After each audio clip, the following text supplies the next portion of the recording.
കഴിഞ്ഞ ദിവസം ഒരു സംഭവം ഉണ്ടായി. അത് ഞാൻ നിങ്ങളുമായിട്ട് ഷെയർ ചെയ്യാം. ഒരു അമ്മ, അച്ഛൻ, മകൾ, ആ മകളുടെ ഒരു കുഞ്ഞ്, ഒരു ന്യൂ ബോൺ ബേബിയാണ്, ഒരു 4-5 months ഒക്കെ ആയി കാണും, അത്രയേ ഉള്ളൂ.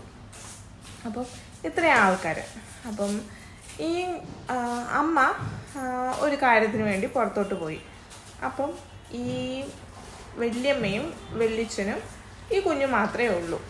അപ്പോൾ ഈ കുഞ്ഞ് ഭയങ്കരമായിട്ട് നിലവിളിക്കുക, കരച്ചില്ല, കുഞ്ഞല്ലേ, അപ്പം ഭയങ്കര കരച്ചില്ല. അപ്പം ആ വല്യമ്മയ്ക്ക് എത്ര അങ്ങോട്ട് ആശ്വസിപ്പിച്ചിട്ടും ആ കുഞ്ഞങ്ങോട്ട് കരച്ചിലങ്ങോട്ട് നിർത്തുന്നില്ല. അപ്പം ഈ വല്യച്ഛൻ ഭയങ്കര വഴക്ക് പറയുന്നുണ്ട്, എന്തിനാ അവളെ വിട്ടത്, അതായത് മകളെ എന്തിനാ വിട്ടത്, കുഞ്ഞിൻ്റെ കൂടെ നിൽക്കത്തില്ലായിരുന്നോ, അങ്ങനെ പറഞ്ഞിട്ട് സംതിങ് അങ്ങനെ പറയുന്നുണ്ട്. അങ്ങനെ ഞാനിങ്ങനെ ആ അമ്മയോട് ചോദിച്ചു, കുഞ്ഞിനെ എടുക്കണോ, കുഞ്ഞിനെ ഒന്ന് കൈമാറി എടുക്കുമ്പോൾ ചിലപ്പോൾ ആ കുഞ്ഞിൻ്റെ കരച്ചിലൊന്ന് കുറച്ച് മാറാൻ ചാൻസ് ഉണ്ട്. അപ്പം ഞാനിങ്ങനെ ചോദിച്ചു, കുഞ്ഞിനെ എടുക്കണമെന്ന് ചോദിച്ചപ്പോൾ ആ വല്യച്ഛൻ പറയുക വേണ്ടാന്ന്. അമ്മയ്ക്ക് പക്ഷെങ്കിൽ കുഞ്ഞിനെ തരണമെന്നുണ്ടായിരുന്നു, പക്ഷെങ്കിൽ ആ വല്യച്ഛൻ വേണ്ടാന്ന് പറഞ്ഞു. അപ്പോൾ അതെന്താ അങ്ങനെ? ഇവിടെ ഇപ്പം നമ്മൾ ഇങ്ങനെ ചോദിക്കുന്ന ആൾക്കാർ കുഞ്ഞിനെ എടുക്കാനെ കൊണ്ട് കൊതിമൂത്തിരിക്കുന്നവരൊന്നും അല്ല.